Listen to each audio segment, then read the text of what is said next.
Assalamualaikum warahmatullahi wabarakatuh.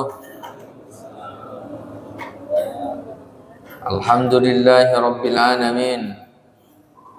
Nahmaduhu wa nasta'inuhu wa nastaghfiruh. Wa na'udzu billahi min shururi anfusina wa min sayyiati a'malina. Man yahdihillahu fala mudilla lahu wa man yudlil fala hadiya lahu.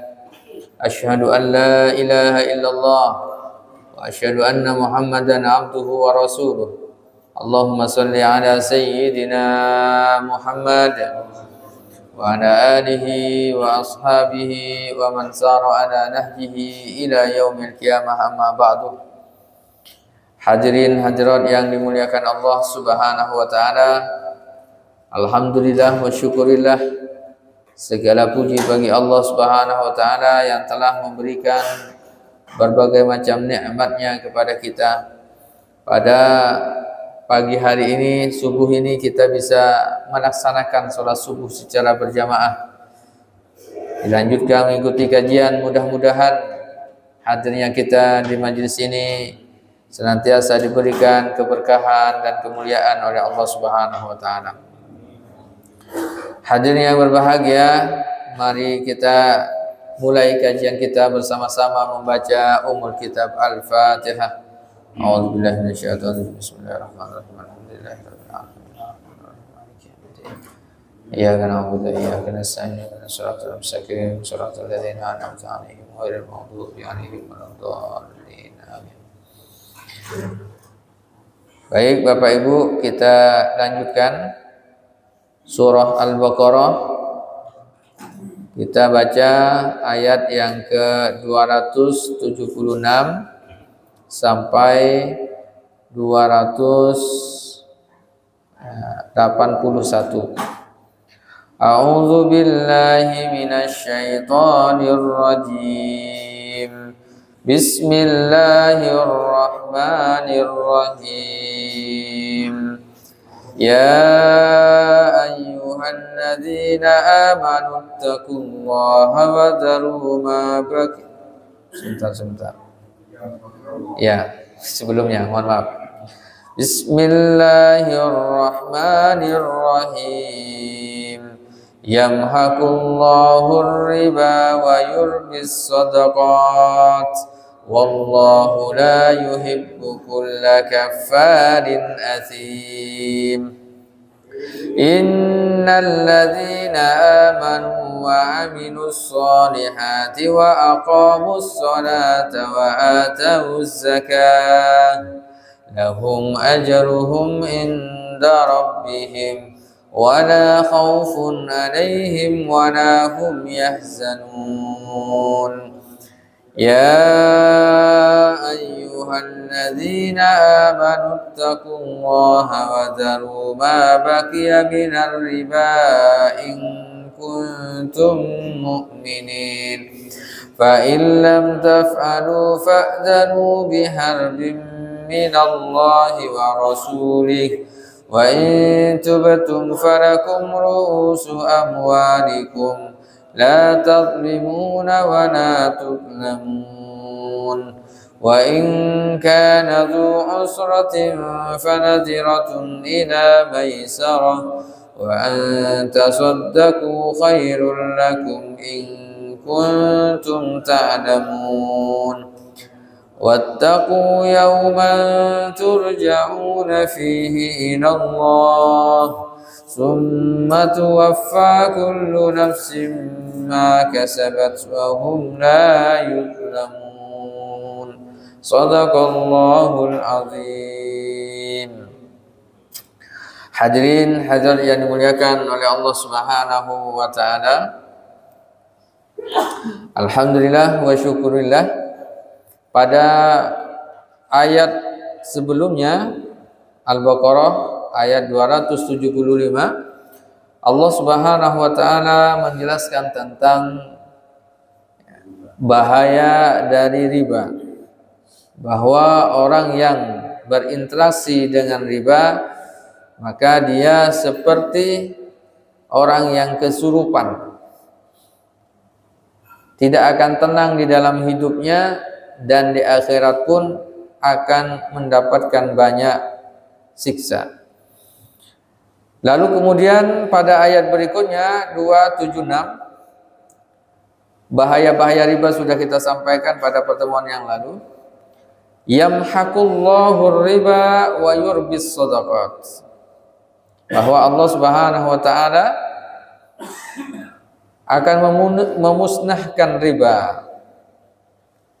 Allah Subhanahu wa taala akan menghinakan ar-riba wa yurbis shadaqat, dan Allah Subhanahu wa taala akan menumbuh suburkan sedekah. Apa bedanya? Kenapa di dalam ayat ini Allah Subhanahu wa taala menyandingkan antara riba dengan sedekah? Kita tahu bahwa sesungguhnya transaksi seseorang dalam masalah hutang piutang, kalau kita tahu bahwa hutang piutang bisa masuk ke ranah riba. Nah, hutang piutang ini di dalam fikih Islam kategorinya adalah muamalah sosial. Jadi hutang piutang itu bukan bisnis, tapi dia muamalah sosial, transaksi sosial yang seharusnya tidak perlu mendapatkan keuntungan dari hutang piutang. Orang berhutang, ini hukum asalnya, orang berhutang itu biasanya karena memang faktor dia tidak punya, maka dia berhutang. Nah, ketika orang tidak punya lalu kemudian berhutang, maka seharusnya tidak mendapatkan keuntungan dari hutang yang diberikan tadi. Maka disandingkanlah as-shadaqah, bahwa sesungguhnya kalau misalnya orang tidak punya, maka lebih utamanya itu adalah diberikan sedekah, baik yang bentuknya sedekah yang bersifat wajib, itu ada zakat, maupun infak atau hadiah atau yang lainnya.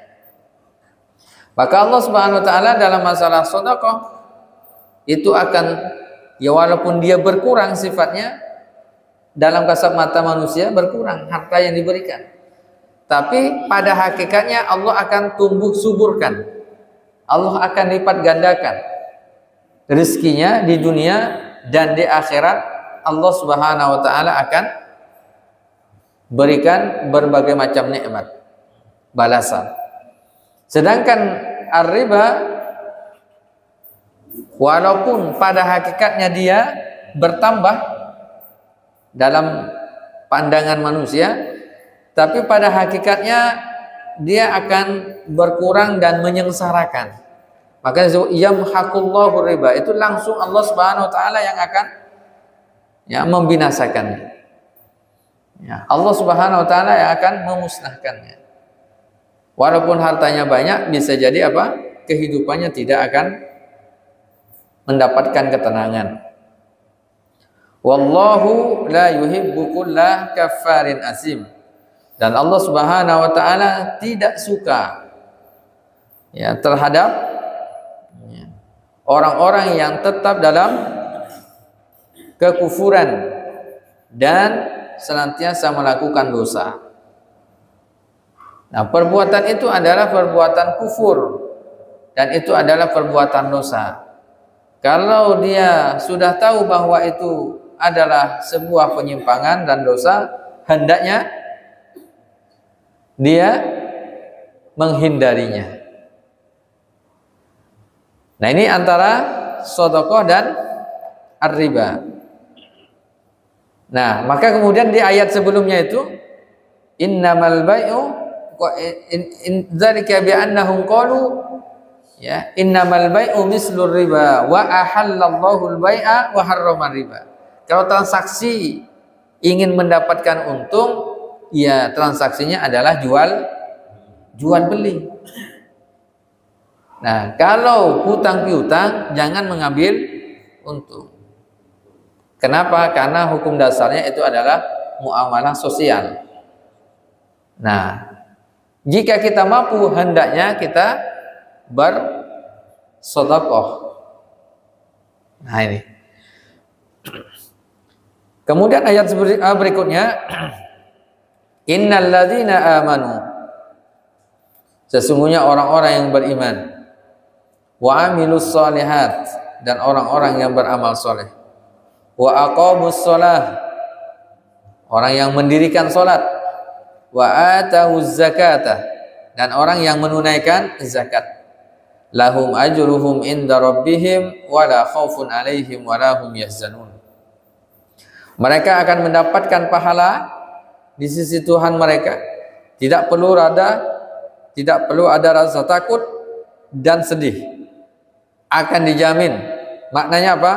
Orang yang beriman, beramal soleh, mendirikan sholat, menunaikan zakatnya, mereka akan mendapatkan pahala dan kebahagiaan. Akan mendapatkan kebahagiaan, tidak ada rasa takut dan rasa sedih dalam dirinya. Dan ini jika kita tadabburi ayat ini, akan kita dapati bahwa ayat ini masih terkait dengan bab riba. Apa maknanya? Orang yang bisa meninggalkan riba ini memang harus kuat iman. Orang yang memang komitmen terhadap imannya. Wa amilus solihat, dan orang-orang yang senantiasa melakukan amal soleh untuk mengentaskan riba juga, supaya masif amal-amal soleh ini ada kepedulian dari orang yang mampu terhadap yang kurang mampu. Ada kepedulian, ada amal-amal soleh. Tidak membiarkan penyimpangan atau dosa yang dilakukan oleh orang-orang sekitarnya. Wa aqamus sholah, dan juga orang yang mendirikan sholat, menegakkan sholat. Orang yang menegakkan sholat, di antara tujuan sholat itu adalah inna sholata tanha anil fahsya'i wal munkar, mencegah dari perbuatan keji dan munkar. Orang yang sholat seharusnya orang yang beriman, orang beramal soleh. Orang yang sholat hendaknya dia tidak melakukan aktivitas riba atau mendukung riba. Wa atuz zakah, dan orang yang menunaikan zakatnya. Nah ini juga menarik, bahwa kenapa orang yang menunaikan zakat dengan riba ini apa hubungannya? Itu tadi, ketika wa'atu zakah, dia bisa menunaikan zakat, dia bisa salurkan zakatnya kepada orang yang kesulitan, maka dia tidak akan melakukan riba ini. Orang yang tidak mampu, antara dua nih, orang yang memberikan riba dan orang yang bertransaksi riba. Biasanya banyakkan memang hutang piutang, dalam hutang piutang. Nah, hendaknya ketika zakat ini ditunaikan dengan baik, sesuai dengan porsinya, maka akan meminimalisir orang yang bertransaksi riba. Ini hukum asalnya, hukum dasarnya. Jadi hukum asalnya orang yang tidak mampu dia berhutang. Nah, kalau orang berhutang jangan diambil keuntungan dari situ. Nah, cuman dalam perkembangan sekarang ini itu bukan hanya kebutuhan primer, tapi hutang juga menjadi kebutuhan sekunder, bahkan kebutuhan tersier. Bahkan itu dijadikan sebagai bisnis. Ya kan, dijadikan sebagai bisnis. Orang berhutang, ya. Nah, itu bagian dari bisnis. Bahkan sekarang ini, kalau seorang itu, ini masalah satu saja sebenarnya. Ini banyak doktrin terkait dengan hutang, hutang piutang ini. Dan nanti ada ayat, insya Allah pekan depan, ayat khusus yang berbicara tentang hutang piutang ini. Hutang piutang yang mengandung di dalamnya riba, bukan hutang piutang, tapi ribanya yang menjadi masalah. Jadi orang untuk gaya hidup, ini faktor utamanya gaya hidup, hal-hal yang sekunder atau yang tersier, ini biasanya doktrinnya adalah hutang. Ya. Jadi bahkan barang atau itu kebutuhan kita tidak terlalu butuh, tapi kemudian berhutang, semua berhutang. Dan ketika berhutang, di dalamnya unsur riba. Ini karena ada beberapa kasus juga orang yang mau melaksanakan walimahan, itu gimana caranya nih, riba, rentenir, yang gitu ya. Ini gara-gara hutang-hutang, rentenir tidak apa-apa gitu. Yang penting ya acara tak berjalan, mau apa saja bentuknya. Nah, ini sangat penting untuk ya dipahami oleh kaum muslimin. Hukum asalnya sebenarnya orang transaksi riba itu adalah transaksi sosial, tapi sekarang sudah menjadi bisnis. Nah, semacam jual beli, menjadi profesi. Ya, masalah riba ini. Maka kemudian Allah Subhanahu wa taala perintahkan, ya ayyuhalladzina amanu, wahai orang yang beriman, wahai orang-orang yang beriman, ittaqullaha, bertakwalah kepada Allah. Wa zaru ma baqiya minar riba in kuntum mu'minin. Tinggalkan apa saja yang tersisa dari riba in kuntum mu'minin. Di antara asbabun nuzul dari ayat ini adalah ada seorang sahabat yang kemudian mereka sebelumnya dia biasa rentenir, meminjamkan uang kepada orang lain, ya, 1 dinar kembali 1,5 dinar, terus begitu. Ketika dia masuk Islam, maka dia kemudian ya ada yang datang untuk membayar. Bagaimana dengan hutang saya? Lalu kemudian ya turunlah ayat ini memberikan penjelasan, ya. Kemudian beliau mengatakan kepada orang yang dihutanginya, bayarlah sesuai dengan modal. Nah, sesuai dengan modal. Begitu. Dia tidak mau mendapatkan keuntungan lagi. Kenapa? Karena telah ada perintah langsung dari Allah Subhanahu wa taala untuk ya, meninggalkan riba secara total.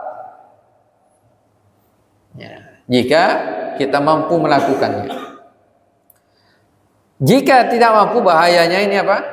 Ayat berikutnya, fa illam taf'alu, kalau kalian tidak meninggalkan riba, fa'zanu biharbim minallahi wa rasulih. Fa'zanu, maka izinkan. Nah, ini luar biasa. Allah Subhanahu wa taala dan Rasulnya akan memerangi, ya, menabuh genderang perang bagi orang yang ya masih belum meninggalkan riba. Berarti ancamannya luar biasa ini. Ancamannya luar biasa riba ini. Ya. Artinya orang yang melakukan riba sama seperti orang yang berperang atau menantang perang Allah dan Rasulnya. Masya Allah, luar biasa. Karena dari sini orang itu akan ya mendapatkan kesulitan dalam bab riba ini. Ya, maka kemudian ya kita berlindung kepada Allah. Karena biasanya bahkan orang yang berhutang saja itu akan mendapatkan kesulitan. Itu dalam hadis itu disebutkan kita harus minta perlindungan kepada Allah. Dari apa? Allahumma inna na'udzubika minal ajzi wal kasal, dari rasa ya sulit, rasa malas, rasa lemah. Wa na'udzubika min ghalabatid daini wa qahrir rijal, dan minta kepada Allah supaya Allah melindungi kita dari ya ghalabatid dain, dikalahkan oleh hutang. Minta perlindungan kepada Allah supaya tidak banyak utang. Ada doanya itu. Kemudian apa? Wa qahrir rijal. Dia akan sulit untuk bertemu dengan orang, mungkin merasa takut, merasa ini, terus begitu. Kenapa? Karena apalagi ditambah riba. Itu makin sesak juga, soal riba. Maka biasanya orang kalau sudah itu stres. Kalau sudah stres, loncat dari hotel atau dari lantai berapa begitu. Ya, itu banyak terjadi. Udah terlilit utang, juga viral juga dalam berapa bulan terakhir ini, orang yang banyak utang sana sini, ribawi, rentenir, akhirnya bunuh diri. Dia kira bunuh diri itu bisa menyelesaikan masalah. Dia akhirat tambah masalah. Ini luar biasa. Nah, maka memang ini butuh keberanian. Butuh keberanian untuk meninggalkan riba. Berani untuk meninggalkannya dan berani untuk memutus. Jika masih tidak apa-apa, itu kan ini saja. Itu nanti akhiratnya yang berat. Ya, masalah riba ini. Wa in tubtum, kalau kalian bertaubat kata Allah, falakum ru'usu amwalikum la tadlimuna wa la tudlamun. Kalau kalian taubat, ambil saja apa? Ra'sul malnya, modalnya saja. Ya, kalau mau taubat nih, modalnya saja. Kalau kita berutang, hutang, ya udah modalnya saja. Kan gitu ya. Kalian tidak boleh menzalimi dan kalian juga tidak dizalimi. Gitu. Nah, berikutnya wa in kana dzu usratin fanadhiratun ila maisarah. Ini juga sama.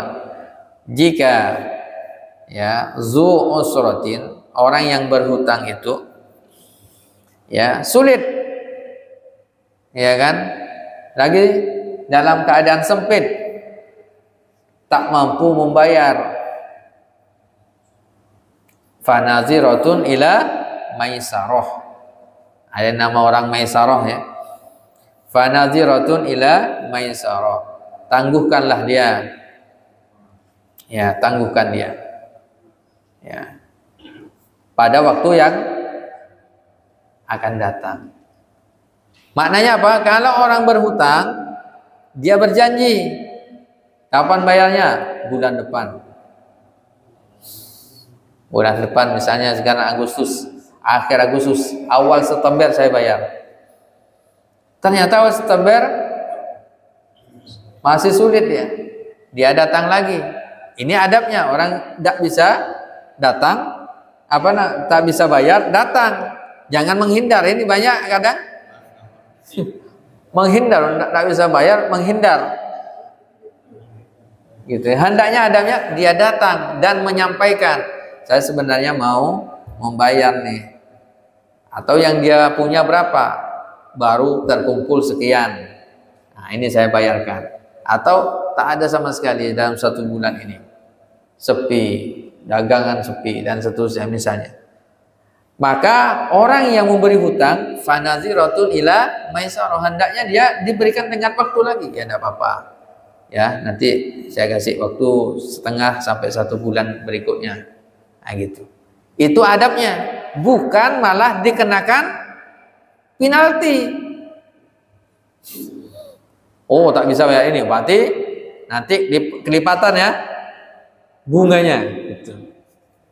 Itu kan yang terjadi. Kata Al-Quran, bukan begitu. Kasih tenggat waktu.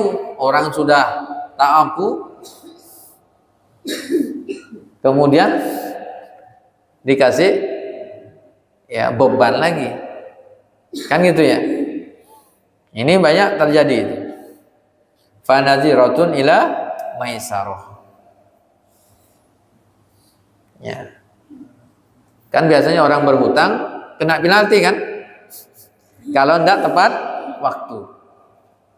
Nah, dalam Islam kalau tidak tepat waktu memang dia tidak mampu, kecuali nakal dia. Kalau nakal nanti ada sanksi. Nah, itu ada sanksi lain tuh kalau dia tidak pura-pura tidak mampu. Dia adalah sebuah kezaliman. Nah, maka hendaknya ditangguhkan. Wa antasaddaqu khairul lakum.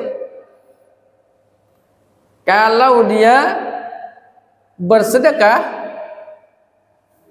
itu lebih baik bagi kalian. In kuntum ta'lamun. Itu lebih baik orang yang bersedekah.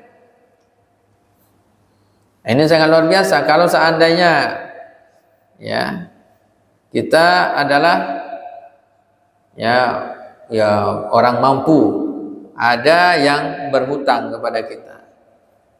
Lalu kemudian dia mau bayar nih minggu depan atau bulan depan. Pada waktu itu tidak kunjung dibayar juga. Dia datang dengan baik. Saya mohon maaf belum bisa. Bisanya hanya sekian misalnya. Ada itikat baik.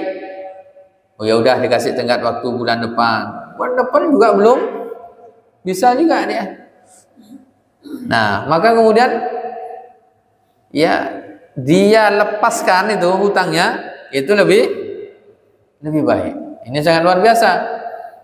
Ya.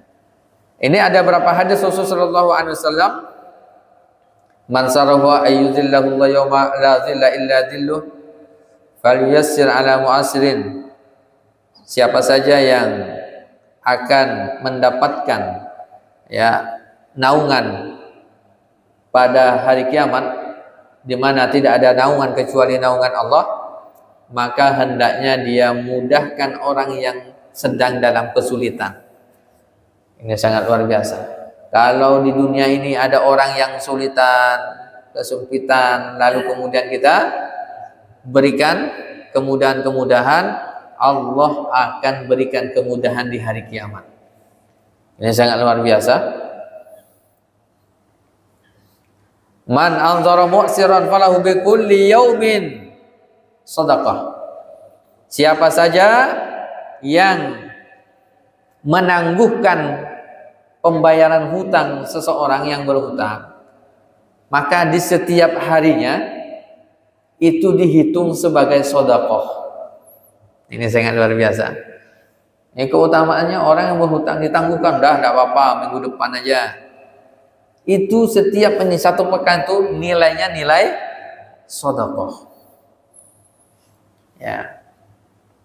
Kemudian man nafasa an gharimihi aw maha anhu kana fi dhillil arsy yaumil qiyamah. Siapa saja yang memudahkan orang yang berhutang atau menghapuskan hutang seseorang, maka dia akan berada dalam naungan arasy di hari kiamat. Ini luar biasa. Jadi kalau ada hutang piutang, ya kalau apa namanya, ya kita ingin mendapatkan yang terbaik, ya ikhlaskan. Nah, cuman kan tidak semua orang. Nah, dalam Islam juga sama, itu hanya motivasi. Tidak semua orang akan melepaskan hutangnya. Nah, maka ya konsekuensinya ya berikan tangguh apa? Hari atau waktu di dalam pembayaran.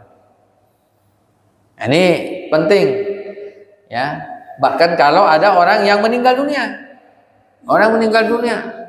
punya hutang, enggak seberapa, dia sudah meninggal dunia nih, supaya dia ini terbebas dari siksa kubur, kemudian dari nanti di akhirat, udah saya ikhlaskan gitu.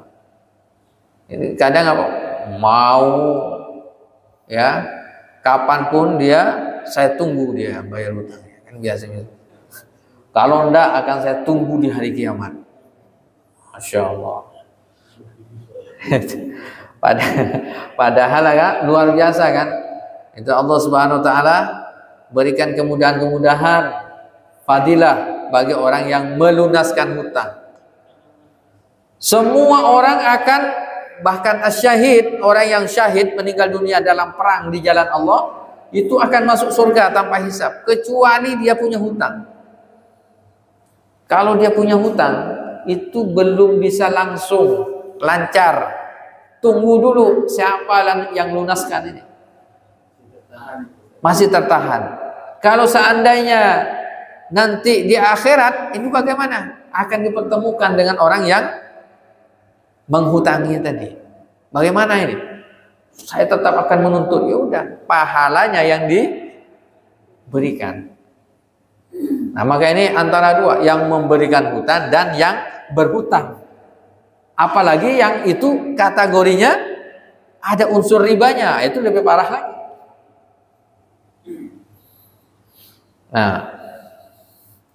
Nah ini ada beberapa hadis juga bahwa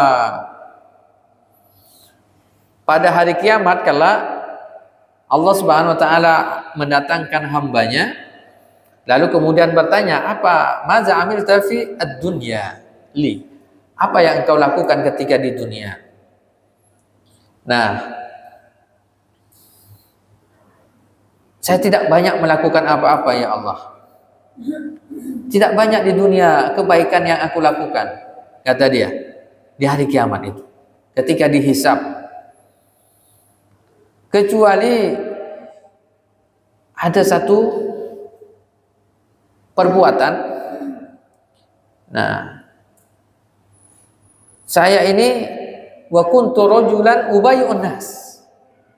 Amal yang selalu saya tekuni itu adalah saya pedagang, kata beliau. Kalau wa kan min khalqi al-jawaz, kebiasaan saya itu kalau nimbang barang itu ya dilebihkan. Ya. Dan aku selalu apa? Senantiasa memberikan kemudahan kepada orang yang mungkin berhutang, ya, dan orang yang kesulitan. Mau beli tak ada duit, tidak apa-apa, bawa saja, gitu kan? Ya. Jadi, apa namanya, ketika dia nimbang, udah apa di ini saja, apa bawa saja, dilebihkan. Orang berhutang dengan dia, dah apa, saya mungkin tak bisa banyak memberikan apa bantuan, tapi inilah kemampuan. Itu saja yang dilakukannya. Nah, maka kemudian Allah Subhanahu Wa Taala mengatakan, ana ahaqqu man yasir udkhulil jannah. Saya lebih berhak, kata Allah, untuk memberikan kemudahan bagi orang yang memberikan kemudahan di dunia. Maka masuklah ke dalam surga. Masya Allah, ini luar biasa. Waktu di dunia ini mudah memudahkan urusan orang. Ini terkadang banyak sekarang ini. Kalau bisa dipersulit, kenapa dipermudah? Itu ya sekarang ini. Ya kan? Persulit dulu supaya, nah ini. Ya, Ada can lagi kan gitu kan. Persulit dulu. Kalau bisa dipersulit, kenapa dipermudah? Seharusnya sesuai dengan hadis, kalau bisa dipermudah, kenapa dipersulit? Orang pengen mudah sebenarnya, tapi dipersulit. Nah, nanti dia akan dipersulit di akhirat. Dia akan dipersulit di akhirat. Nah, kemudian man arada an tustajab da'watuh, siapa saja yang doanya ya bisa diterima, ya, wa an tuksyaf kurbatuh, dan kesulitan-kesulitannya diangkat, ya, fal yafraj an mu'sirin, maka hendaknya dia memudahkan orang yang dalam keadaan sulit. Orang keadaan sulit itu dihibur, paling tidak itu khalus surur, dibantu, dihibur. Tidak bisa bantu dengan apa kebutuhannya, ya paling tidak memberikan kebahagiaan, bukan malah ditakut-takuti gitu. Nah, kemudian berikutnya, ya ini sangat luar biasa ya. Man anzara mu'siran aw ta'ala waqahu Allah min fihi jahannam, orang yang mengulurkan waktu, menunda waktu orang yang tidak mampu membayar hutangnya, maka dia akan dibebaskan dari ya jilatan api neraka. Masya Allah. Nah, maka Allah Subhanahu wa taala juga, man anzar mu'siran ila maisarati anzarahullahu bi dzambihi ila taubatihi, Allah akan menunggu taubatnya.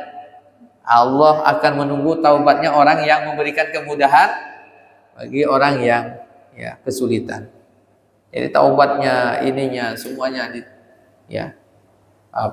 ditunggu oleh Allah Subhanahu wa taala. Terakhir, wattaqu yauman turja'una fihi ila Allah summa tuwaffa kullu nafsin ma kasabat wa hum la yuzlamun. Nah, maka penutupnya adalah ya wattaqu yauman, takutlah kalian, yauman pada hari, turja'una fihi, kalian akan dikembalikan pada hari itu, ilallah, kepada Allah. Summa tuwaffa kullu nafsin, kemudian masing-masing jiwa ya diwafatkan secara sempurna, ya. Summa tuwaffa kullu nafsin, dan kemudian apa, masing-masing diberikan balasan yang sempurna, ya, ketika apa saja yang dilakukan ketika di dunia, maka sabat wahum la yuzlamun, dan mereka tidak akan zalimi, dianiaya atau dirugikan. Jadi prinsipnya dalam jual beli, riba, sedekah, infak, zakat, itu akan kembali nanti di hari kiamat. Orang yang bertransaksi pasti ya ada risikonya. Nah, mau ambil keuntungan dunia atau keuntungan akhirat, atau keuntungan di dunia dan keuntungan di akhirat. Jadi semuanya ada balasannya. Bagi kaum muslimin hendaknya apa? Percaya pada hari akhir itu adalah rem dalam kehidupan kita. Itu adalah rem. Karena bisa jadi apa? Oh, kayaknya apa, tuntutan hidup dan seterusnya itu terkadang tinggi. Ya, gaya hidup, tuntutan hidup gitu ya. Ya, itu sangat tinggi sekarang ini. Ya, apalagi sudah masuk sosialisme, ya, hedonisme. Itu tuntutan tinggi. Dan biasanya ya dia akan mudah melakukan apa? Penyimpangan-penyimpangan. Nah, kalau dia percaya dengan akhirat, insya Allah akan mudah direm. Ya, oh ini nanti bahaya nih, siksanya nih, kehidupan ini sementara. siksanya yang abadi. Kan gitu ya, di akhirat. Mudah-mudahan bermanfaat bagi kita semuanya. Wallahu a'lam bishawab. Silakan jika ada yang mau bertanya. Silakan Pak. Waalaikumsalam warahmatullahi wabarakatuh. Bagaimana konsep utang dalam pandangan Islam yang kedua, bagaimana cara menagih utang kepada orang yang susah untuk membayar utang? Menagih itu banyak kejadian dan tidak bermasalah Itu dia kata pembicaraan yang ketiga. Ya, silakan Pak. Riba dapat dikatakan sebagai bentuk pelanggaran terhadap prinsip keadilan dan transaksi syariah. Ini saja apakah pembicaraannya. Waalaikumsalam warahmatullahi wabarakatuh. Pertama, bagaimana orang yang konsep hutang dalam pandangan Islam.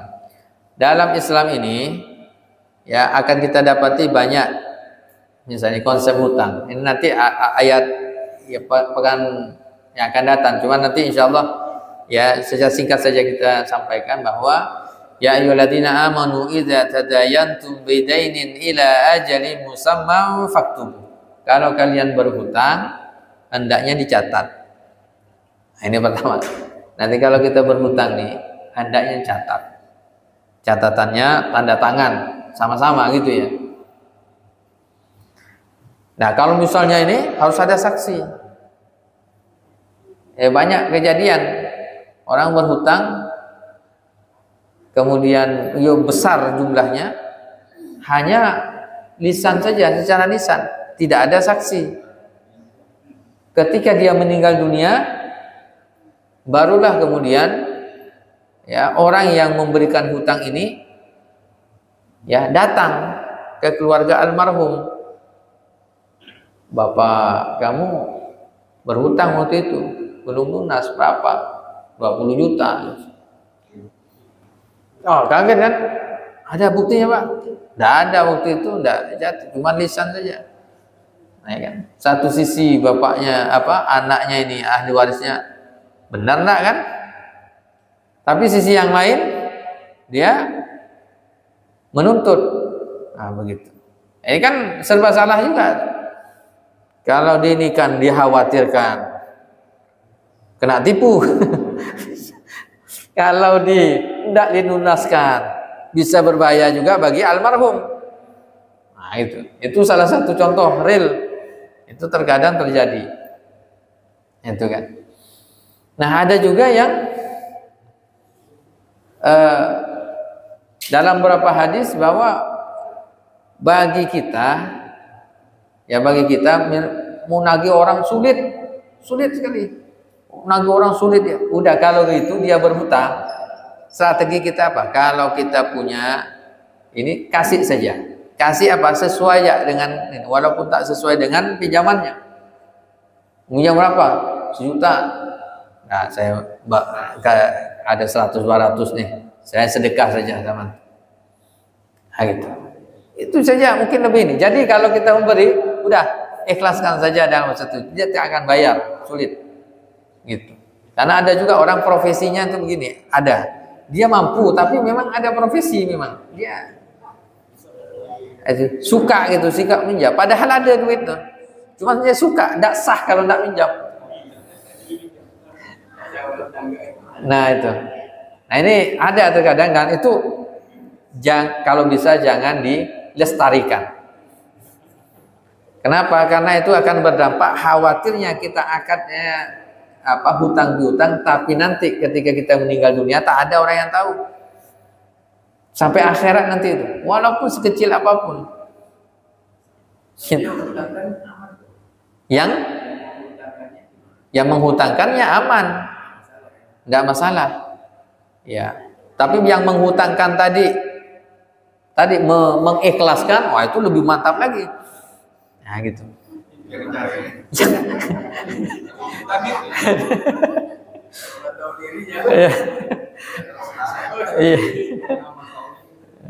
Iya. Terus berikutnya Pak, tadi Pak. Bagaimana caranya menagih hutang kepada orang yang Iya.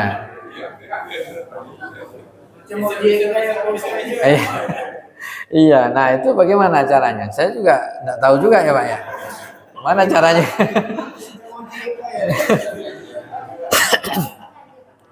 Iya, sulit juga.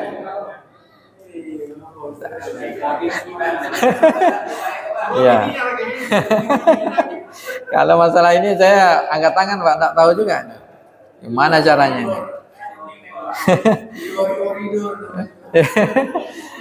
Nah, yang ketiga Pak.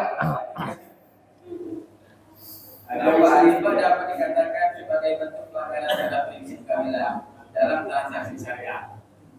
Memang begitu Pak. Jadi karena ini tidak sesuai, tidak keadilan dalam riba itu pada syariah yang sesuai dengan. Iya. Kan ada akad-akad yang ini, akad-akad yang melanggar syariat. Di antaranya ya ada riba, ada gharar, ya kan? Ada kezaliman. Itu banyak. Nah, dan ada beberapa akad-akad. Ini sebenarnya kategorinya di akad. Jangan sampai akad itu ada unsur gharar, ada unsur riba, ada unsur kezaliman, ya kan? Ada unsur penipuan, ada unsur keharaman gitu ya. Nah, ini harus dijaga betul gitu. Mulai dari akad. Walaupun terkadang antara haram dan halal sama saja, yang membedakannya akad. Mohon maaf nih, sama seperti orang ketika berhubungan suami istri. Yang membedakannya dia halal atau tidak? Akad. Kan hanya akad aja kan diucapkan. Sehingga dia bisa dapat pahala. Tapi kalau tanpa akad, nah kan dosa. Mungkin dari sisi rasa mungkin sama ya. Nggak tahu juga kan. Makanya katakan mungkin. Tapi yang membedakannya adalah akad. Yang membedakannya akad. Maka akad itu sangat penting. Gitu. Dan akad juga ada syarat-syaratnya gitu. Wallahu a'lam bishawab. Ada yang lain silakan. Belum berhasil.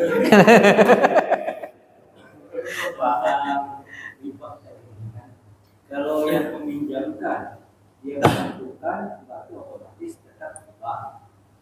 Dengan dalih apapun yang mendapatkan keuntungan itu tetap riba. Sekarang yang minjam ini dia sendiri langsung berbicara. Dia bilang saya pinjam, dan dia yang menentukan. Nanti saya bayar, saya beri kelebihan. Jadi dia tidak menyatakan apakah dari keuntungan atau mungkin memang niatnya dia bersyukur karena ada yang membantu dia kesusahan atau memang dia apa itu juga benar yang meminjam. Orang yang meminjam. Kalau yang meminjamkan otomatis itu pasti riba, bisa lagi bilang. Tapi yang meminjam ini. Oh iya. Yang meminjam ini tetap kena riba, Pak. Kan riba, kategori riba tadi pekan yang lalu kita sampaikan bahwa la'anallahu akilar riba. Allah melaknat orang yang makan riba. Ya kan? Yang bertransaksi. Saksinya yang menulis itu juga kena dalam lingkaran riba. Bahkan yang ngantarkannya juga kena. Oh, belum.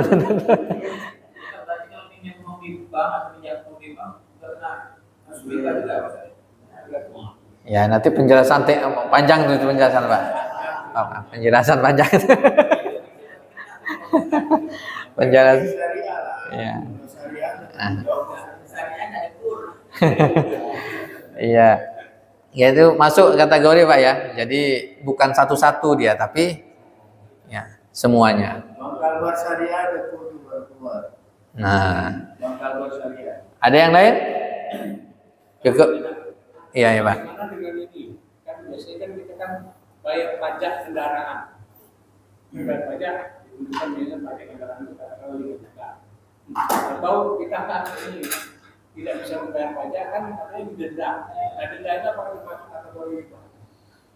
Iya, denda ini kalau itu transaksi itu kan bukan hutang piutang. Nah, itu adalah kewajiban kemudian dibayarkan. Kalau dia tidak ini maka kena sanksi. Nah, itu sanksi itu. Nah, bukan tidak termasuk. Nah, karena dia tidak dapat akadnya pun bukan akad ya jual beli atau akad transaksi hutang piutang. Itu kewajiban. Tapi yang ini kalau hutang piutang kemudian ada unsur ribanya. Gitu. Iya. Tapi kalau kita kepepet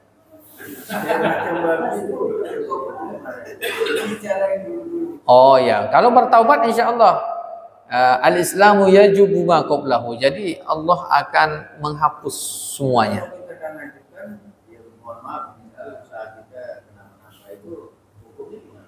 Jadi emergensi lah. Emergensi. Ya.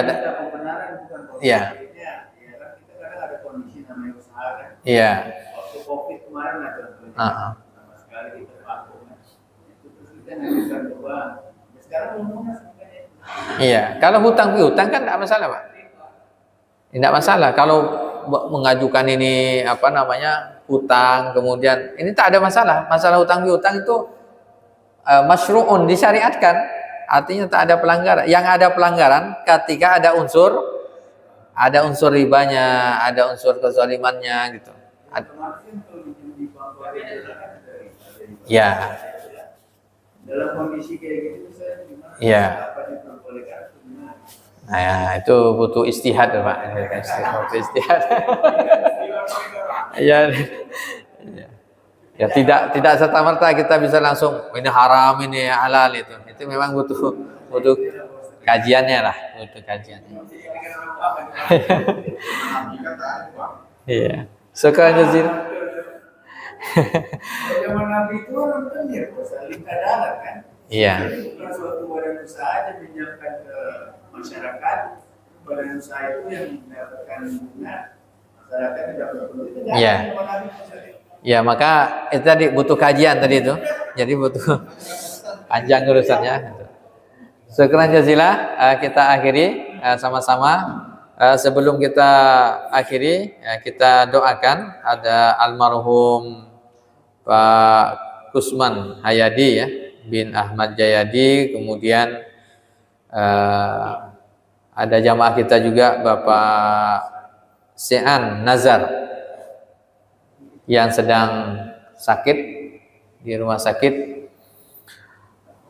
Semoga almarhum Bapak Kusman Hayadi dan Pak Sean Nazar ya diberikan kesembuhan oleh Allah Subhanahu wa taala, almarhum diampuni dosa-dosanya. Al-Fatihah.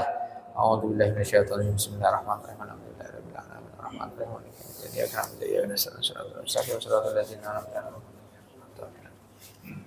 أعوذ بالله من الشيطان الرجيم بسم الله الرحمن الرحيم الحمد لله رب العالمين حمد الناعمين حمدا يوفي نعمه ويكافئ مزيدا يا رب العالمين الحمد كما ينبغي لجلال وجهك الكريم وعظيم سلطانك اللهم صل على سيدنا محمد وعلى آله وصحبه أجمعين اللهم ربنا ظلمنا أنفسنا وإن لم تغفر لنا وترحمنا لنكونن من الخاسرين اللهم اغفر المرحوم Bapak Kusman Hayati bin Ahmad Jayadi Allahumma fir lahu warhamhu wa'afihi wa'fu anhu wa'akrim nuzulahu wasi' wa taqalahu wa'sirhu bil ma'i was-sayyi wal barad wa nakihi minal khotoya kama yunaqqa as-sabul abyad minan danas wa 'abdil hudaran khairan min darihi wa ahlan khairan min ahlihi wa zawjan khairan min zawjihi wa qihi min adzabil qabr wa adzabin nar wa adkhilhu fasihata jannatika an-na'im ya arhamar rahimin Allahumma shfi Pak Sean Nazar Allahumma shfihi anta syafi la shifaa illa shifauka shifaan la yughadiru saqama Allahumma shfihi anta syafi la shifaa illa shifauka shifaan la yughadiru saqama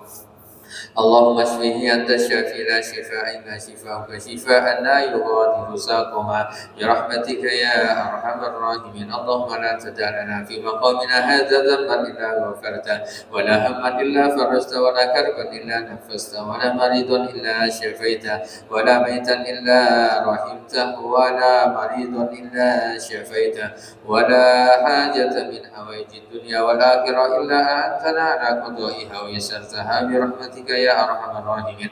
ربنا آتنا في الدنيا حسنة وفي الآخرة حسنة وقنا عذاب النار. وصلى الله على سيدنا محمد وعلى آله وصحبه أجمعين والحمد لله رب العالمين. اللهم صل على سيدنا مولانا محمد.